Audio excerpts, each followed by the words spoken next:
So this is comfrey. Now this is on the towpath, so this is in the wild.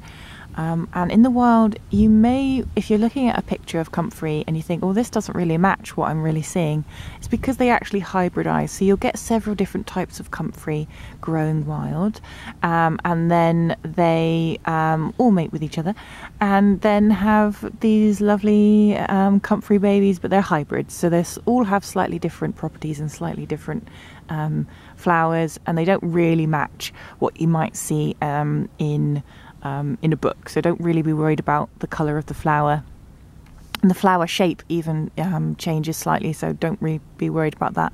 So the thing to really be able to identify comfrey is that where the leaf meets the stem, you have this little skirt. So this skirt, if you see here, it attaches to the stem and it goes all the way to the leaf. So there isn't like a little thin bit of stem that attaches to the leaf, to the stem. It's actually attached and it has this little skirt here. So that's a sign of it being Symphytum officinale somewhere in it. That's the original comfrey. And so while this is not maybe comfrey officinalis or officinale, it is has that somewhere in its makeup.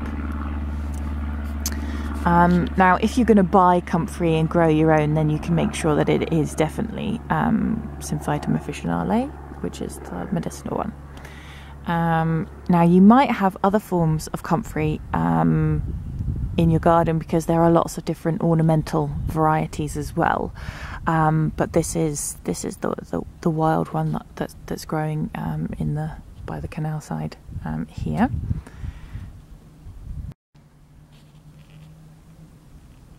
So comfrey got many common names, usually to do with knitting bones together, so knit bone being its most famous one, and it certainly does have that reputation that it was used to heal bones traditionally.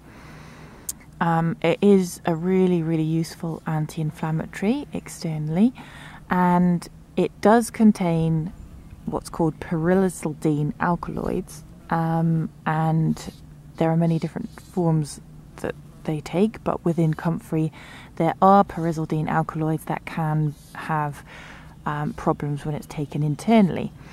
Now, because of that, many herbalists don't use it internally, but it is not currently banned in the UK as of the date that this was created. But there are some herbalists who don't think that it should be used because of these alkaloids which affect the liver. So what I would recommend if you are going to use it is to just use it externally. It's absolutely fine to use it externally.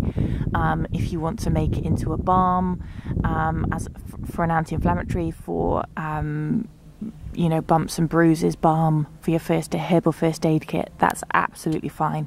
And you can use the leaves and the flower for that. Soak them in oil, make them into an infused oil. Do see my other video on that. And yep, you can make it into an ointment, which I also have a video on. Yeah, it's great for your first aid kit. But there's lots to know about comfrey. If you want to go a bit more in depth, do take a look at my courses for more information on that.